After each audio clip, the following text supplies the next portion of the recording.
by G.K. Chesterton. Chapter 7. The Worst Crime in the World. Father Brown was wandering through a picture gallery with an expression that suggested he had not come there to look at the pictures. Indeed, he did not want to look at the pictures, though he liked pictures well enough. Not that there was anything immoral or improper about those highly modern pictorial designs. He would indeed be of an inflammable temperament who was stirred to any of the more pagan passions by the display of interrupted spirals, inverted cones, and broken cylinders with which the art of the future inspired or menaced mankind. The truth is that Father Brown was looking for a young friend who had appointed that somewhat incongruous meeting-place, being herself of a more futuristic turn. The young friend was also a young relative, one of the few relatives that he had. Her name was Elizabeth Fane, simplified into Betty, and she was the child of a sister who had married into a race of refined but impoverished squires, as the squire was dead as well as impoverished. Father Brown stood in the relation of a protector as well as a priest, and in some sense a guardian as well as an uncle. At the moment, however, he was blinking about at the groups in the gallery without catching sight of the familiar brown hair and bright face of his niece. Nevertheless, he saw some people he knew, and a number of people he did not know, including some that, as a mere matter of taste, he did not much want to know. Among the people the priest did not know, and who yet aroused his interest, was a lithe and alert young man, very beautifully dressed, and looking rather like a foreigner, because, while his beard was cut in a spade shape like an old Spaniard's, his dark hair was cropped so close as to look like a tight black skull-cap. Among the people the priest did not particularly want to know was a very dominant-looking lady, sensationally clad in scarlet, with a mane of yellow hair too long to be called bobbed, but too loose to be called anything else. She had a powerful and rather heavy face of a pale and rather unwholesome complexion, and when she looked at anybody she cultivated the fascinations of a basilisk. She towed in attendance behind her a short man with a big beard and a very broad face, with long sleepy slits of eyes. The expression of his face was beaming and benevolent, if only partially awake, but his bull neck, when seen from behind, looked a little brutal. Father Brown gazed at the lady, feeling that the appearance and approach of his niece would be an agreeable contrast. Yet he continued to gaze for some reason, until he reached the point of feeling that the appearance of anybody would be an agreeable contrast. It was therefore with a certain relief, though with a slight start as of awakening, that he turned at the sound of his name and saw another face that he knew. It was the sharp but not unfriendly face of a lawyer named Granby, whose patches of grey hair might almost have been the powder from a wig, so incongruous were they with his youthful energy of movement. He was one of those men in the city who run about like schoolboys in and out of their offices. He could not run round the fashionable picture gallery quite in that fashion, but he looked as if he wanted to, and fretted as he glanced to left and right seeking somebody he knew. "I didn't know," said Father Brown, smiling, "that you were a patron of the new art." "I didn't know that you were," retorted the other. "I came here to catch a man." "I hope you will have good sport," answered the priest. "I'm doing much the same." "Said he was passing through to the continent," snorted the solicitor, "and could I meet him in this cranky place?" He ruminated a moment, and said abruptly, "Look here, I know you can keep a secret. Do you know Sir John Musgrave?" "No," answered the priest, "but I should hardly have thought he was a secret, though they say he does hide himself in a castle. Isn't he the old man they tell all those tales about, how he lives in a tower with a real portcullis and drawbridge, and generally refuses to emerge from the dark ages? Is he one of your clients?" "No," replied Granby shortly. "It's his son, Captain Musgrave, who has come to us. But the old man counts for a good deal in the affair, and I don't know him. That's the point. Look here, this is confidential, as I say, but I can confide in you." He dropped his voice and drew his friend apart into a side gallery containing representations of various real objects, which was comparatively empty. "This young Musgrave," he said, "wants to raise a big sum from us on a post obit on his old father in Northumberland. The old man's long past 70, and presumably will a bit some time or another, but what about the post, so to speak? What will happen afterwards to his cash and castles and portcullises and all the rest? It's a very fine old estate, and still worth a lot, but strangely enough it isn't entailed. So you see how we stand. The question is, as the man said in Dickens, is the old man friendly?" "If he's friendly to his son, you'll feel all the friendlier," observed Father Brown. "No, I'm afraid I can't help you. I never met Sir John Musgrave, and I understand very few people do meet him nowadays. But it seems obvious you have a right to an answer on that point before you lend the young gentleman your firm's money. Is he the sort that people cut off with a shilling?" "Well, I'm doubtful," answered the other. "He's very popular and brilliant, and a great figure in society, but he's a great deal abroad, and he's been a journalist." "Well," said Father Brown, "that's not a crime, at least not always." Nonsense, said Granby curtly. You know what I mean. He's rather a rolling stone, who's been a journalist and a lecturer and an actor and all sorts of things. I've got to know where I stand. Why, there he is. And the solicitor, who had been stamping impatiently about the emptier gallery, turned suddenly and darted into the more crowded room at a run. He was running towards the tall and well-dressed young man with the short hair and foreign-looking beard. The two walked away together talking, and for some moments afterwards Father Brown followed them with his screwed, short-sighted eyes. His gaze was shifted and recalled, however, by the breathless and even boisterous arrival of his niece Betty. Rather to the surprise of her uncle, she led him back into the emptier room and planted him on a seat that was like an island in that sea of floor. "I've got something I must tell you," she said. "It's so silly that nobody else will understand it." "You overwhelm me," said Father Brown. "Is it about this business your mother started telling me about? Engagements and all that, not what the military historians call a general engagement." "You know," she said, "that she wants me to be engaged to Captain Musgrave." "I didn't," said Father Brown with resignation, "but Captain Musgrave seems to be quite a fashionable topic." "Of course we're very poor," she said, "and it's no good saying it makes no difference." "Do you want to marry him?" asked Father Brown, looking at her through his half-closed eyes. She frowned at the floor and answered in a lower tone, "I thought I did. At least I think I thought I did. But I've just had rather a shock." "Then tell us all about it." "I heard him laugh," she said. "It is an excellent social accomplishment," he replied. "You don't understand," said the girl. "It wasn't social at all. That was just the point of it, that it wasn't social." She paused a moment, and then went on firmly. "I came here quite early, and saw him sitting quite alone in the middle of that gallery with the new pictures, that was quite empty then. He had no idea I or anybody was near. He was sitting quite alone, and he laughed." "Well, no wonder," said Father Brown. "I'm not an art critic myself, but as a general view of the pictures taken as a whole—" "Oh, you won't understand," she said almost angrily. "It wasn't a bit like that. He wasn't looking at the pictures. He was staring right up at the ceiling, but his eyes seemed to be turned inwards, and he laughed so that my blood ran cold." The priest had risen and was pacing the room with his hands behind him. "You mustn't be hasty in a case of this sort," he began. "There are two kinds of men, but we can hardly discuss him just now, for here he is." Captain Musgrave entered the room swiftly and swept it with a smile. Granby, the lawyer, was just behind him, and his legal face bore a new expression of relief and satisfaction. "I must apologize for everything I said about the captain," he said to the priest as they drifted together towards the door. "He's a thoroughly sensible fellow and quite sees my point. He asked me himself why I didn't go north and see his old father. I could hear from the old man's own lips how it stood about the inheritance. Well, he couldn't say fairer than that, could he? But he's so anxious to get the thing settled that he offered to take me up in his own car to Musgrave Moss. That's the name of the estate. I suggested that, if he was so kind, we might go together, and we're starting tomorrow morning." As they spoke, Betty and the captain came through the doorway together, making in that framework at least a sort of picture that some would be sentimental enough to prefer to cones and cylinders. Whatever their other affinities, they were both very good-looking, and the lawyer was moved to a remark on the fact, when the picture abruptly altered. Captain James Musgrave looked out into the main gallery, and his laughing and triumphant eyes were riveted on something that seemed to change him from head to foot. Father Brown looked round as under an advancing shadow of premonition, and he saw the lowering, almost livid face of the large woman in scarlet under its leonine yellow hair. She always stood with a slight stoop, like a bull lowering its horns, and the expression of her pale, pasty face was so oppressive and hypnotic that they hardly saw the little man with the large beard standing behind her. Musgrave advanced into the center of the room towards her, almost like a beautifully dressed waxwork wound up to walk. He said a few words to her that could not be heard. She did not answer, but they turned away together, walking down the long gallery as if in debate, the short bull-necked man with the beard bringing up the rear like some grotesque goblin page. "Heaven help us," muttered Father Brown, frowning after them. "Who in the world is that woman?" "No pal of mine, I'm happy to say," replied Granby with grim flippancy. "Looks as if a little flirtation with her might end fatally, doesn't it?" "I don't think he's flirting with her," said Father Brown.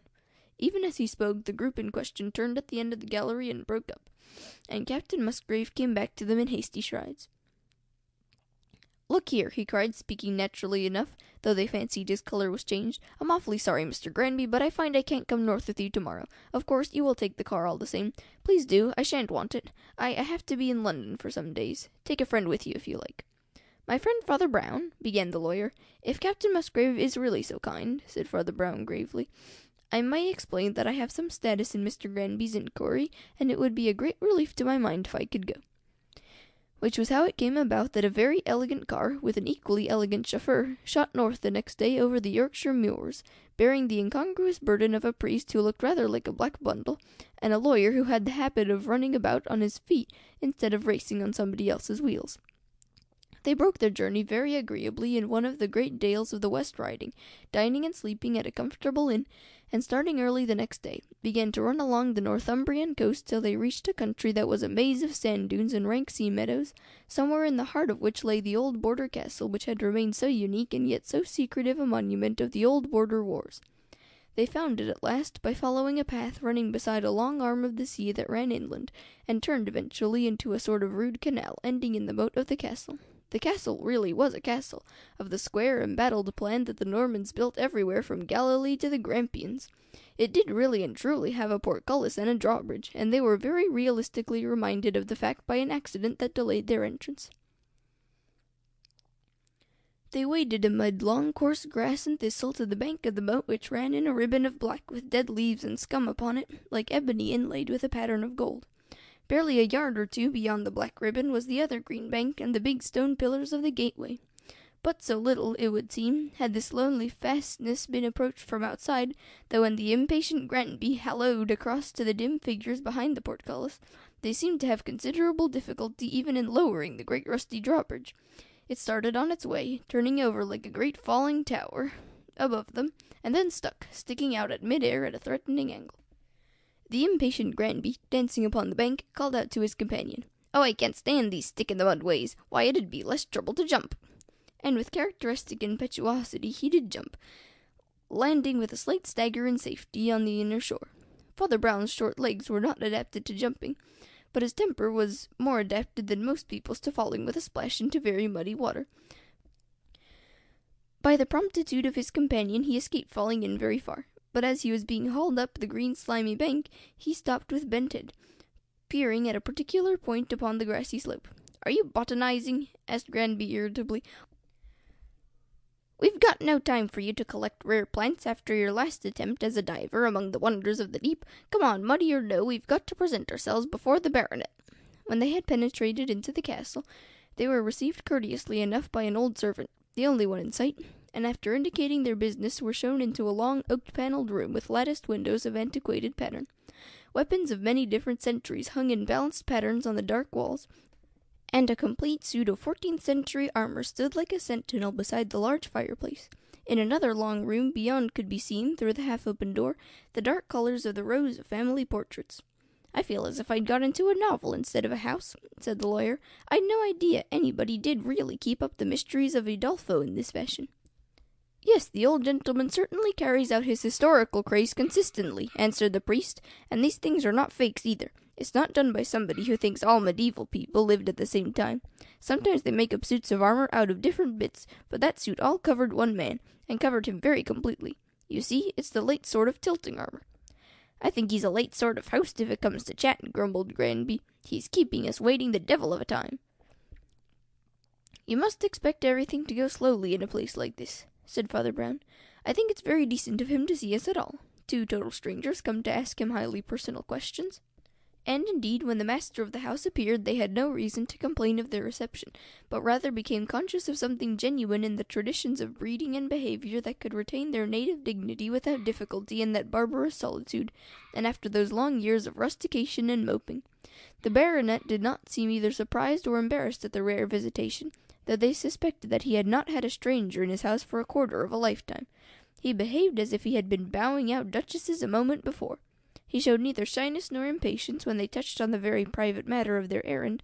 After a little leisurely reflection, he seemed to recognize their curiosity as justified under the circumstances. He was a thin, keen-looking old gentleman, with black eyebrows and a long chin, and though the carefully curled hair he wore was undoubtedly a wig, he had the wisdom to wear the grey wig of an elderly man. "As regards the question that immediately concerns you," he said, "the answer is very simple indeed.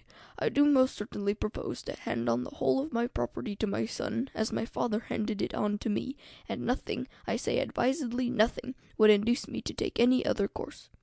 "I am most profoundly grateful for the information," answered the lawyer, "but your kindness encourages me to say that you are putting it very strongly. I would not suggest that it is in the least likely that your son would do anything to make you doubt his fitness for the charge. Still, he might—" "Exactly," said Sir John Musgrave dryly. "He might. It is rather an understatement to say that he might. Will you be good enough to step into the next room with me for a moment?" He led them into the further gallery, of which they had already caught a glimpse, and gravely paused before a row of the blackened and lowering portraits. "This is Sir Roger Musgrave," he said, pointing to a long-faced person in a black periwig. "He was one of the lowest liars and rascals in the rascally time of William of Orange, a traitor to 2 kings, and something like the murderer of 2 wives. That is his father, Sir Robert, a perfectly honest old cavalier. That is his son, Sir James, one of the noblest of the Jacobite martyrs, and one of the first men to attempt some reparation to the church and the poor. Does it matter that the house of Musgrave, the power, the honour, the authority, descended from one good man to another good man through the interval of a bad one? Edward the First covered England well, Edward the Third covered England with glory, and yet the second glory came from the first glory through the infamy and imbecility of Edward the Second, who fawned upon Gaveston and ran away from Bruce. Believe me, Mr. Granby, the greatness of a great house and history is something more than these accidental individuals who carry it on, even though they do not grace it. From father to son our heritage has come down, and from father to son it shall continue. You may assure yourselves, gentlemen, and you may assure my son, that I shall not leave my money to a home for lost cats. Musgrave shall leave it to Musgrave till the heavens fall." "Yes," said Father Brown thoughtfully, "I see what you mean. And we shall be only too glad," said the solicitor, "to convey such a happy assurance to your son." "You may convey the assurance," said their host gravely. "He is secure in any event of having the castle, the title, the land, and the money. There is only a small and merely private addition to that arrangement. Under no circumstances whatever will I ever speak to him as long as I live." The lawyer remained in the same respectful attitude, but he was now respectfully staring. "Why, what on earth has he—" "I am a private gentleman," said Musgrave, "as well as the custodian of a great inheritance, and my son did something so horrible that he has ceased to be, I will not say a gentleman, but even a human being. It is the worst crime in the world. Do you remember what Douglas said when Marmion, his guest, offered to shake hands with it?" "Yes," said Father Brown. "My castles are my king's alone, from turret to foundation stone," said Musgrave. "The hand of Douglas is his own." He turned towards the other room, and showed his rather dazed visitors back into it. "I hope you will take some refreshment," he said, in the same equable fashion. "If you have any doubt about your movements, I should be delighted to offer you the hospitality of the castle for the night." "Thank you, Sir John," said the priest in a dull voice, "but I think we had better go."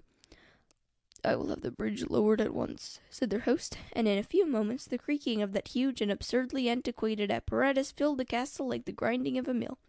Rusty as it was, however, it worked successfully this time, and they found themselves standing once more on the grassy bank beyond the moat. Granby was suddenly shaken by a shudder. What in the hell was it that his son did? He cried.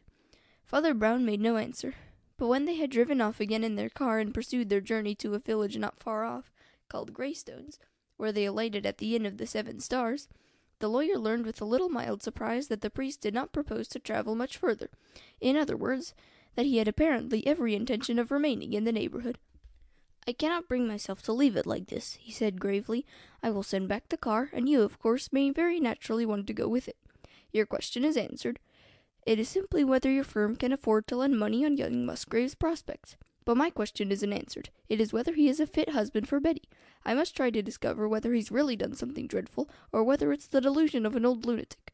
"But," objected the lawyer, "if you want to find out about him, why don't you go after him? Why should you hang about in this desolate hole where he hardly ever comes?" "What would be the use of my going after him?" asked the other. "There's no sense in going up to a fashionable young man in Bond Street and saying, 'Excuse me, but have you committed a crime too horrible for a human being?' If he's bad enough to do it, he's certainly bad enough to deny it, and we don't even know what it is. No, there's only one man that knows, and may tell, in some further outburst of dignified eccentricity. I'm going to keep near him for the present." And in truth, Father Brown did keep near the eccentric baronet, and did actually meet him on more than one occasion, with the utmost politeness on both sides. For the baronet, in spite of his years, was very vigorous and a great walker, and could often be seen stumping through the village and along the country lanes. On the day after their arrival, Father Brown, coming out of the inn to the cobbled marketplace, saw the dark and distinguished figure stride past in the direction of the post office. He was very quietly dressed in black, but his strong face was even more arresting in the strong sunlight. With his silvery hair, swarthy eyebrows, and long chin, he had something of a reminiscence of Henry Irving or some other famous actor. In spite of his hoary hair, his figure as well as his face suggested strength, and he carried his stick more like a cudgel than a crutch. He saluted the priest, and spoke with the same air of coming fearlessly to the point which had remarked his revelations of yesterday. "If you are still interested in my son," he said, using the term with an icy indifference, "you will not see very much of him. He has just left the country. Between ourselves, I might say, fled the country." "Indeed?" said Father Brown with a grave stare. "Some people I never heard of, called Grunov, have been pestering me, of all people, about his whereabouts," said Sir John, "and I've just come in to send off a wire to tell them that, so far as I know, he's living in the post restante Riga. Even that has been a nuisance. I came in yesterday to do it, but was 5 minutes too late for the post office. Are you staying long? I hope you will pay me another visit." When the priest recounted to the lawyer his little interview with old Musgrave in the village, the lawyer was both puzzled and interested. "Why has the captain bolted?" he asked. "Who are the other people who want him? Who on earth are the Grunovs?" "For the first, I don't know," replied Father Brown. "Possibly his mysterious sin has come to light. I should rather guess that the other people are blackmailing him about it. For the third, I think I do know. That horrible fat woman with yellow hair is called Madame Grunov, and that little man passes as her husband." The next day Father Brown came in rather wearily, and threw down his black bundle of an umbrella with the air of a pilgrim laying down his staff. He had an air of some depression, but it was as it was so often in his criminal investigations. It was not the depression of failure, but the depression of success. "It's rather a shock," he said in a dull voice, "but I ought to have guessed it. I ought to have guessed it when I first went in and saw the thing standing there." "When you saw what?" asked Granby impatiently. "When I saw there was only one suit of armor," answered Father Brown. There was a silence during which the lawyer only stared at his friend. Then the friend resumed. "Only the other day I was just going to tell my niece that there are 2 types of men who can laugh when they are alone. One might almost say the man who does it is either very good or very bad. You see, he is either confiding the joke to God or confiding it to the devil, but anyhow he has an inner life. Well, there really is a kind of man who confides the joke to the devil. He does not mind if nobody sees the joke, if nobody can safely be allowed even to know the joke. The joke is enough in itself, if it is sufficiently sinister and malignant." "But what are you talking about?" demanded Granby. "Whom are you talking about? Which of them, I mean? Who is this person who is having a sinister joke with his satanic majesty?" Father Brown looked across at him with a ghastly smile. "Ah," he said, "that's the joke." There was another silence, but this time the silence seemed to be rather full and oppressive than merely empty. It seemed to settle down on them like the twilight that was gradually turning from dusk to dark. Father Brown went on speaking in a level voice, sitting stolidly with his elbows on the table. "I have been looking up the Musgrave family," he said. "They are a vigorous and long-lived stock, and even in the ordinary way, I should think you would wait a good time for your money." "We're quite prepared for that," answered the solicitor. "But anyhow, it can't last indefinitely. The old man is nearly 80, though he still walks about, and the people at the inn here laugh and say they don't believe he will ever die." Father Brown jumped up with one of his rare but rapid movements, but remained with his hands on the table, leaning forward and looking his friend in the face. "That's it," he cried, in a low, excited voice. "That's the only problem. That's the only real difficulty. How will he die? How on earth is he to die?" "What on earth do you mean?" asked Granby.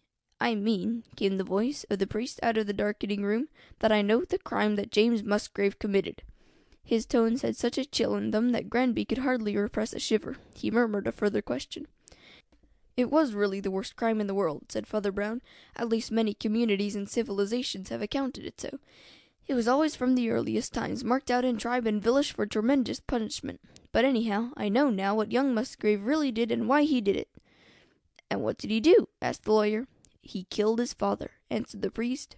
The lawyer in his turn rose from his seat and gazed across the table with wrinkled brows. "But his father is at the castle," he cried in sharp tones.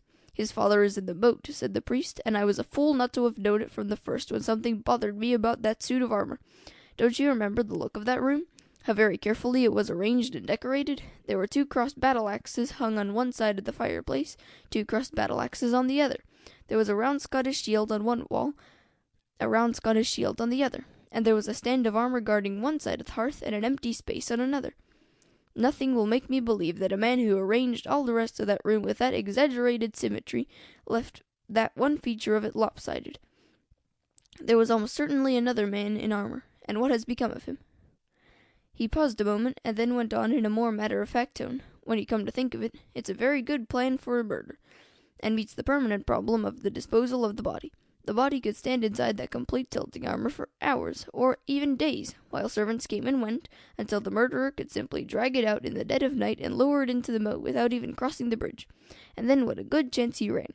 As soon as the body was at all decayed in the stagnant water, there would sooner or later be nothing but a skeleton in 14th century armor, a thing very likely to be found in the moat of an old border castle. It was unlikely that anyone would look for anything there, but if they did, that would soon be all they would find, and I got some confirmation of that. That was when you said I was looking for a rare plant. It was a plant in a good many senses, if you'll excuse the jest. I saw the marks of 2 feet sunk so deep into the solid bank. I was sure that the man was either very heavy or was carrying something very heavy. Also, by the way, there's another moral from that little incident when I made my celebrated graceful and cat-like leap." "My brain is rather reeling," said Granby, "but I begin to have some notion of what this nightmare is about. What about you and your cat-like leap?" "At the post office today," said Father Brown. "I casually confirmed the statement the baronet made to me yesterday, that he had been there just after closing time on the day previous. That is, not only on the very day we arrived, but at the very time we arrived. Don't you see what that means? It means that he was actually out when we called, and came back while we were waiting, and that was why we had to wait so long. And when I saw that, I suddenly saw a picture that told the whole story." "Well," asked the other impatiently, "and what about it?" "An old man of 80 can walk," said Father Brown. "An old man can even walk a good deal, pottering about in country lanes. But an old man can't jump. He would be an even less graceful jumper than I was. Yet, if the baronet came back while we were waiting, he must have come in as we came in, by jumping the moat, for the bridge wasn't lowered till later. I rather guess he had hampered it himself to delay inconvenient visitors, to judge by the rapidity with which it was repaired. But that doesn't matter. When I saw that fancy picture of the black figure with the grey hair taking a flying leap across the moat, I knew instantly that it was a young man dressed up as an old man. And there you have the whole story." "You mean," said Granby slowly, "that this pleasing youth killed his father, hid the corpse first in the armor and then in the moat, disguised himself, and so on?" "They happened to be almost exactly alike," said the priest. "You could see from the family portraits how strong the likeness ran. And then you talk of his disguising himself. But in a sense everybody's dressed in a disguise. The old man disguised himself in a wig, and the young man in a foreign beard.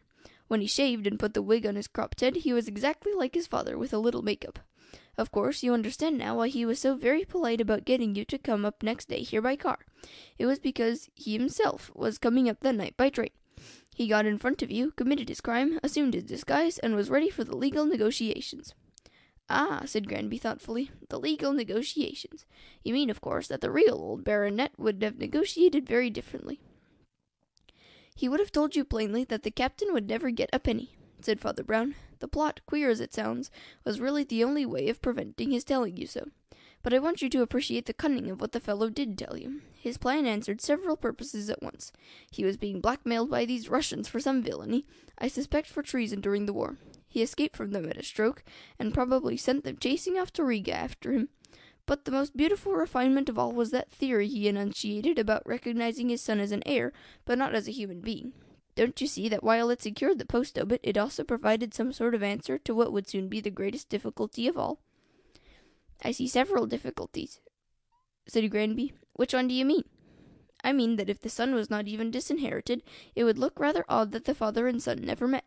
The theory of a private repudiation answered that. So there only remained one difficulty, as I say, which is probably perplexing the gentleman now. How on earth is the old man to die?" "I do know how he ought to die," said Granby.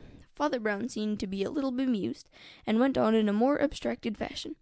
"And yet there was something more in it than that," he said. "There was something about that theory that he liked in a way that is more theoretical.